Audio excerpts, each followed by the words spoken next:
Aku nyuwun ibu Waranggara padha mikir dhewe-dhewe. Ya. Mikir tembang sing kuno-kuno. Saiki sapa sing tembang kuno? Ayo Pras, aja kalah karo sapa jenenge? Ayu. Ya. Ayu kuwi piyayi nome nembange cara kuno. Kowe piyayi kuno kok nembange cara enom. Malah kuwalik ya. Ani yo anu kok Gong metutke karo ombyaking jaman. Ayo nembang apa? Ya men dipikir sik. Karo men kanca-kanca penabuh ki ya mikir. Iya. Ora men nganggo lagu kok ndrong-ndrong. Men do mikir. Kowe muni acul apa yo? Yo, masuk mapot kowe kok.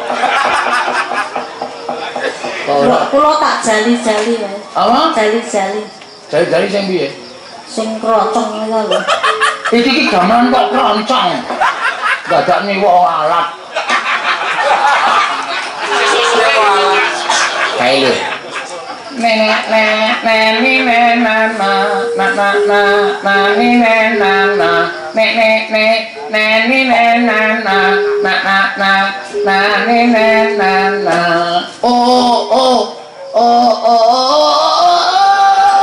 Tidak. Ini dia si jali-jali. Lagunya enak, merdu sekali. Wi malah tembang Coro Jakarta. Oke, mari kita sambut. Baru aku meni Jakarta terus bahasa Indonesia. Aku nek ngomong tembang Jakarta langsung utekku iki langsung balik omongan Indonesia. Oh iya. Mangga. Dibukani saka saron.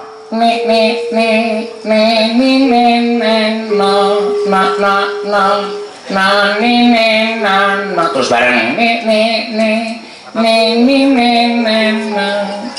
kendangnya nyaut entak tuh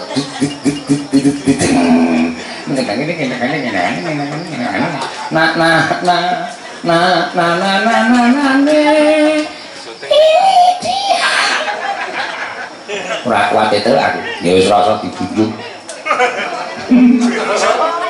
monggo dijoroke wae yo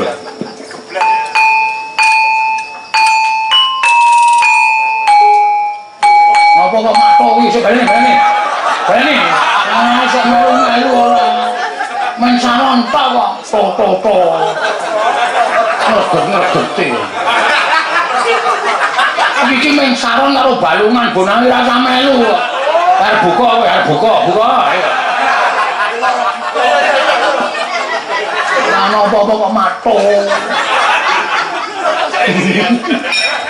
malah disengen ora sembrono iki wah yo go terpimpin anggo sembrono nang Anggrek kok mana aji ya.